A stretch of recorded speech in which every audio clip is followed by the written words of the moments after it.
Watered down homeschool standards are completely out of control in the homeschool world. And quite frankly, those watered down standards are your biggest enemy.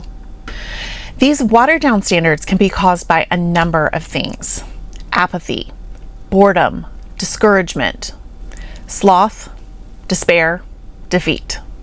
I myself, over the past 18 to 19 years that I've been homeschooling, I have been defeated by this very enemy many, many times. But here's the key, and this is what I want you to really understand and take to heart. I didn't give up. I always came back to fight another day, to iterate, to push myself to be a better teacher and a better mother. And Mom, so must you. Today, I'm going to show you 8 different ways that watered down standards have crept into our homeschools. But most importantly, how we can fight back. And if you recognize yourself in any of these, do not panic. All of these are fixable. This is one of the reasons why I created the Homeschool Rescue Plan. It's a 5-day challenge. It's free. The link is in the description box below, but it'll basically help you figure out exactly what is going wrong with your homeschool and then give you a plan to fix it. So let's go ahead and jump in. Number 1, projects instead of mastery. So unfortunately, projects are a product of progressive education. Projects are something that it sounds fantastic. It's hands-on, it's fun, it's crafty, sometimes even group projects. None of these actually help students to internalize material. These are all a product of the progressive education system that has been introduced and reintroduced, repackaged, reintroduced, renamed over and over again, basically since the 1930s. They don't work, okay? They're fun, sure. Your kids would much rather be doing them than memorizing multiplication facts. However, this is not what creates mastery in a school or in a homeschool. Real education actually does require drills, rote memorization, recitation, and even flashcards. This is how you get information into your children's head, and this is how it actually sticks. Number 2, moving on without mastery. Okay, this one is so easy to fall into, especially for my type A mothers or my aspiring type A mothers. Sometimes I like to think that I'm a type A mother, but I'm really not type A. But I love a good schedule. I love a good checklist. The only thing that we have to remember here, moms, is that we are actually dealing with humans, okay? And sometimes, actually most of the time, humans don't necessarily learn according to someone else's timetable. Some children are naturally very gifted in math. Other children are naturally more gifted in language. And so it's harder sometimes for the language person to, get those math facts under control. It's hard sometimes for the language person to really understand how long division works, and vice versa. Your child could be a whiz at math and have no problems whatsoever, and even be 1 or 2 grade levels ahead in math, but they struggle when it comes to composition, or they struggle when it comes to grammar, or even spelling. Some of these things, it just takes more time. The big mistake that we're making that ends up making our schools watered down. See, here's the thing. We're trying to keep to the schedule, and we're trying to keep marching forward according to the timetable. But when we forgo mastery and we just push ahead, whether our child is ready to move or not, that is when our efforts become diluted. Because if our child does not understand the foundational tenets of anything that we are trying to teach them, if you push them into the next section before they're ready, before their mind has fully grasped it, you're doing them a disservice. You are watering down their education, and it's all in the name of trying to stay on schedule. So we have to really make sure, moms, that our children are mastering the material that we are giving them before we allow them to move on. This, in my opinion, is one of the best parts about homeschooling, is that we actually can make sure that our children are getting it. Now, with that being said, do not fall into the trap. And I've also fallen into this trap. There are many, many traps here. I've fallen into all of them, but do not fall into the trap of only schooling your child in, let's say, long division once or twice a week and saying, oh, well, he just needs a little bit more time to grasp this. So instead of working on it every day in, whatever is the appropriate amount of time, for the age of the child, let's say 30 minutes, instead of working on long division for 30 minutes each day, day in and day out until they grasp it, we're saying, oh, well, he just needs a little bit more time. And so we are actually being lazy on our part and only teaching once or twice a week. I've done this and I've justified myself by saying he's having a little bit of trouble grasping this concept. So we're going to take the time that it needs to master it while I'm not actually doing my job. Okay, so you have to be careful on both sides of the fence here. You have to be careful not to just push through before the child is ready, but you also have to be careful and make sure that you are doing your job in making sure that your child does come through and does get that understanding as soon as possible, so that you are not the reason that your child ends up being behind. Do we understand each other here? I hope so. Number 3, lowering the bar to avoid conflict. Okay, now this one happens when you have a strong-willed child that pushes back over everything. I've had my son Ted on 2 different times. You can watch that video here where we talk about raising a strong-willed boy.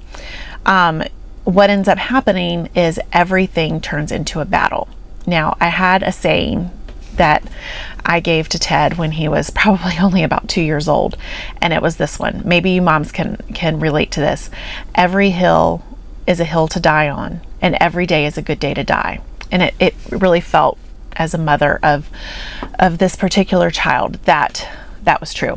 And so, I am guilty of definitely, for him, lowering that bar because I didn't want to get into a battle over every single subject every single day. That was not the right approach. There are certainly ways to handle and to parent and to school the strong-willed young man, but lowering the bar is only going to lose you respect in that child's eyes. And it's also going to put that child further behind than he or she needs to be. So what I'm going to encourage you to do, instead of lowering the bar to make your day easier, I'm going to encourage you to make that hill a hill to die on. Keep the bar where the bar needs to be and make sure that your child rises to meet it. Now, if you're having problems in this area, if you don't really understand how to parent your child, how to discipline your child, the book that I've been recommending, I'll link that below. It's a good place to start, but I get it. This is hard. It is hard parenting a strong-willed child. It is hard homeschooling a strong-willed child, but I promise you that the answer is not lowering the bar. That is going to water down your homeschool. It's going to water down your child's education, but one of the worst side effects of doing this particular thing is that the other children are watching. They see you lowering the bar for one child's bad behavior, and so then they understand what the key is to get a lower bar for themselves. So this is one of those things that we really have to fight about. We have to fight for it, I guess I should say, is to keep that bar high no matter what the child's disposition, no matter what temper tantrum the child throws. The bar is the bar, and it stays where it is. Point number 4, feelings dictating academics. Okay, here's another one. And I'm going to go ahead and give my disclaimer that I'm not necessarily speaking to my pregnant moms. I'm not necessarily speaking to my postpartum moms, and I'm not necessarily speaking to my moms that are dealing with autoimmune issues. I'm talking to the moms who are just having a bad day and decide to call off school. Again, I have done this myself. This used to be my default. We used to really, probably 10, 15 years ago, we would really only get school done maybe 3 days a week. 4 days was like a fantastic week. And it wasn't because that's what the schedule said. It wasn't because that's how I had, patterned our days. It was because I just didn't feel like I could do it that day. And so, we would wake up and the kids would be like, kind of looking at me like, what kind of a day is she having? Are we going to have to do school today? And sometimes, at least once or twice a week, the answer was no.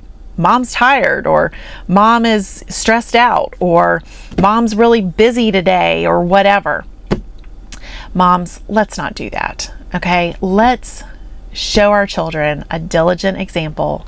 Let's make sure that we are doing school 5 days a week, or if you're on a 4-day-a-week schedule, that you're doing school 4 days a week, and that your feelings never dictate whether or not school is done that day.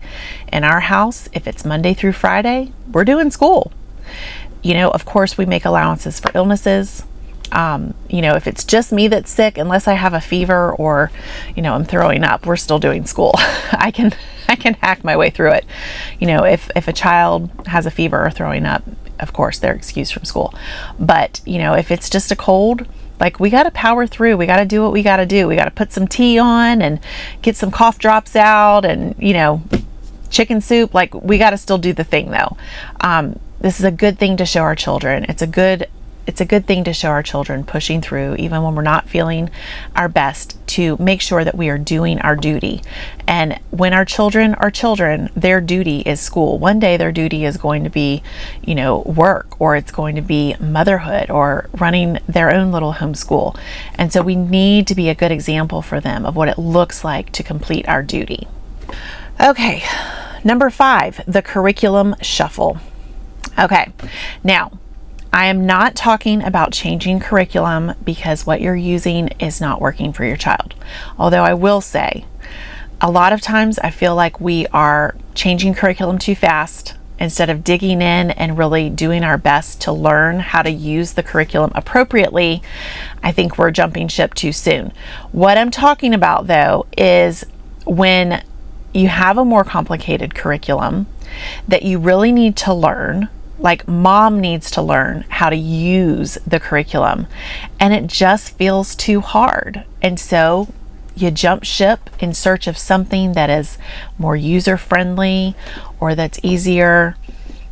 This is just not a good habit to get into. It used to be that homeschoolers barely had any choices whatsoever. And if you know anything about homeschool history, you will know that their results were much better than homeschool results are today. I don't think that it's a good thing that we have so many choices out there. I don't personally believe that learning styles are something that we should revolve all curriculum around. It's actually been debunked. Learning styles are really not a thing. It was a theory, but the theory was proven false. Now, of course, some people are more visual. That doesn't mean that you need to buy a curriculum that solely tailors to that. What it means is, mom, you, the teacher, need to make things more visual for that child based on the curriculum. I could probably do a whole video about this, but the curriculum shuffle really is one thing that does water down our homeschools. It makes it so that there are learning gaps from one curriculum to another. Things get missed, things get skipped, things don't get explained very well. It costs us time, okay? Because even if you are changing out of a curriculum that was too mom intensive for you, it is going to take extra time to learn the next one.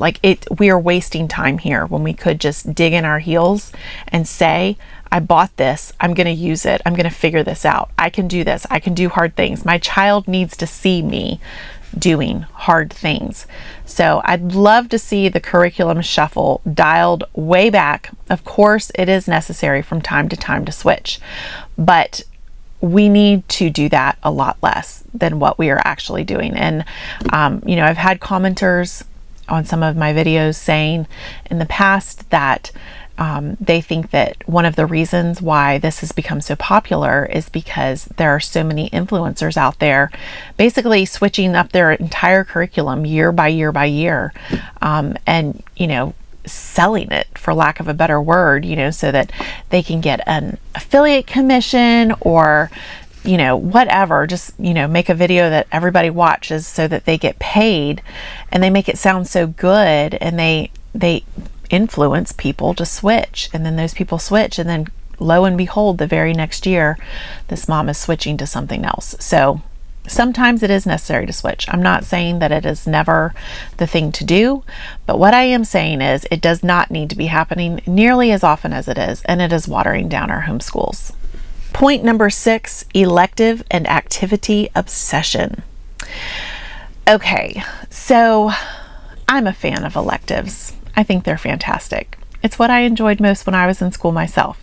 However, there is core learning that has to happen, and if your child is flagging behind in any of these, in math, in composition, in reading, you need to make sure that the majority of your school day is spent on getting that child to the point where they need to be. That means you don't need to go to soccer practice, because reading, being literate and well-read, is actually more important than soccer. It means that you don't do those art classes if it's cutting in, if you're not getting reading done 5 times a week.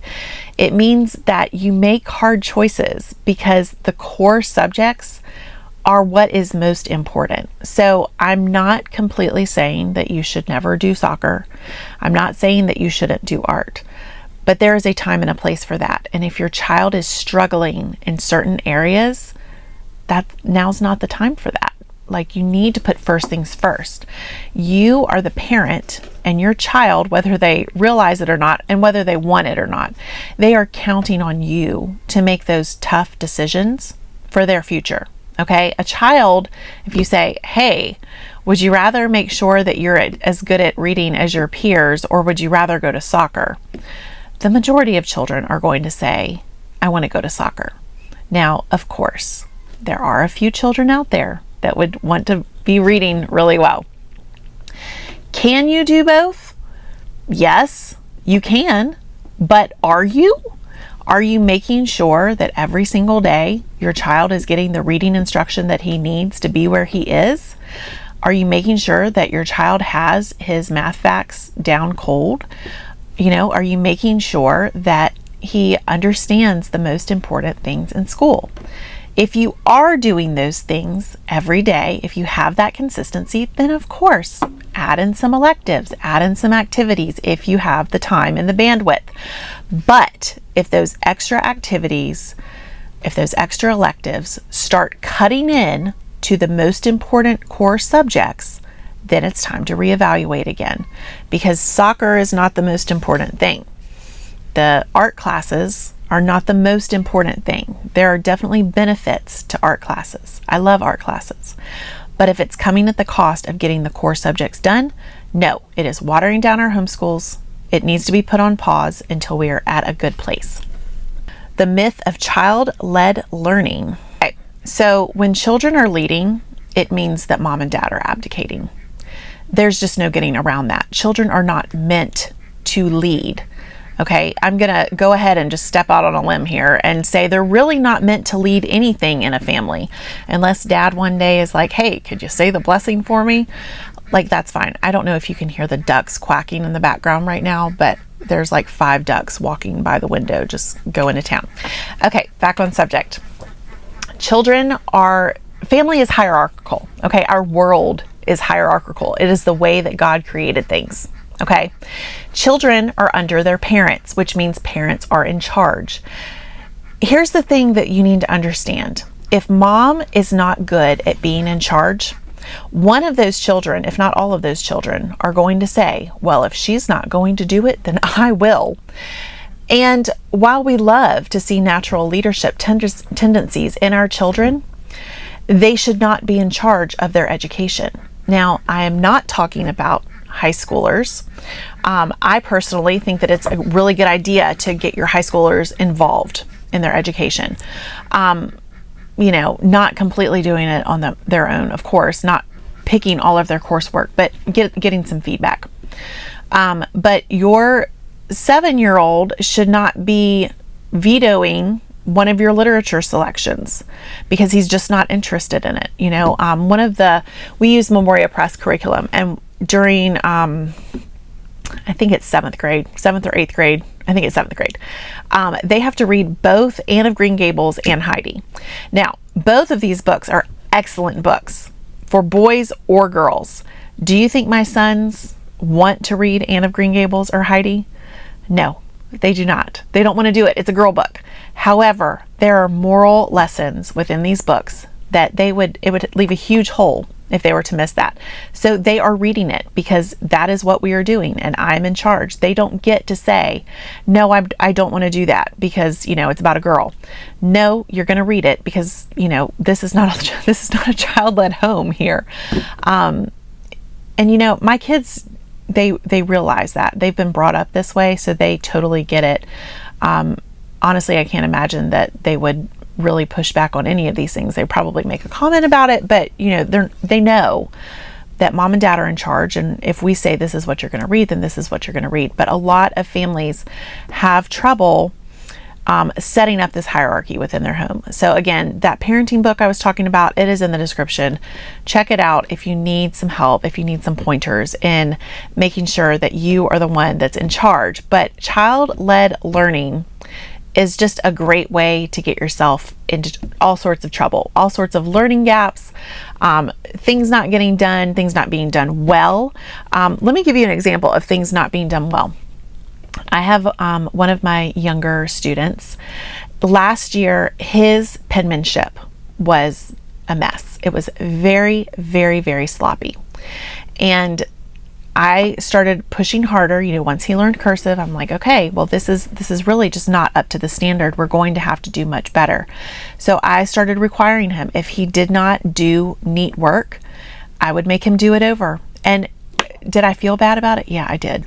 I felt bad because, like he had written half a page of, composition or whatever, copied a poem or something, and it was not good. It was very, very sloppy work. I started making him do it again and again and again and again. This year, his penmanship is beautiful, and he actually takes a lot of pride in it. And I make sure to point it out, and I give a sticker, hey, this is really beautiful work.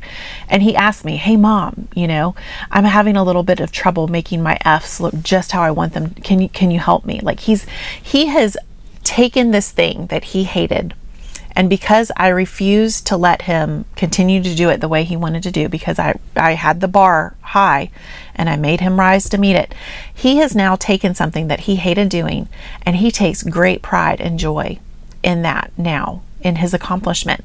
And he loves it because his Sunday school teachers tell him how nice his penmanship is. It is something that he never would have gotten to experience if I had not required it of him. So this is the antithesis to child-led learning. Our children, most of them, are not going to have extremely high standards for themselves. It's kind of against human nature, especially as a child. Of course, there are some that do. I realize this. You don't need to tell me that in the comments.